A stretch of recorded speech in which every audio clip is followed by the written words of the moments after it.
मित्रों, आज पितृ विसर्जन है। मेरी आज की कविता इसी संदर्भ में है जो मुझे छोड़ के चले गए हैं। मेरी कविता का शीर्षक है आंसू। आंसू क्या है हृदय के उद्गार, आंसू क्या है हृदय के उद्गार, हृदय की मूक भाषा। बरबस ही छलक पड़ते हैं प्रियजनों के विछोह में, बरबस ही छलक पड़ते हैं प्रियजनों के विछोह में। जुदाई के साक्षी बनते हैं ये आंसू, जुदाई के साक्षी बनते हैं ये आंसू। जब आँखों से बहन निकलते हैं तब, जब आँखों से बहन निकलते हैं तब स्मृतियों के कितने ही इंद्रधनुष आँखों के सामने सजते हैं, स्मृतियों के कितने ही इंद्रधनुष आँखों के सामने सजते हैं। सहस्रों फूल महकने लगते हैं, सहस्रों फूल महकने लगते हैं।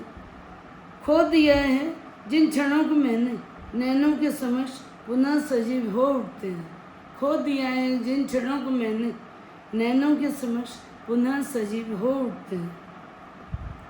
जन्म लेने लगती है कोई कविता हृदय से, जन्म लेने लगती है कोई कविता हृदय से। हृदय प्रफुल्लित हो उठता है उन क्षणों को पुनः जीकर, हृदय प्रफुल्लित हो उठता है उन क्षणों को पुनः जीकर। प्रियजनों के विछोह के कितने ही दंश झेले हैं मैंने, प्रियजनों के विछोह के कितने ही दंश झेले हैं मैंने। वेदना के प्रहार हृदय के तार तोड़ जाते हैं, वेदना के प्रहार हृदय के तार तोड़ जाते हैं। आंसू बहन निकलते हैं हृदय के सारे बांध तोड़कर, आंसू बहन निकलते हैं हृदय के सारे बांध तोड़कर।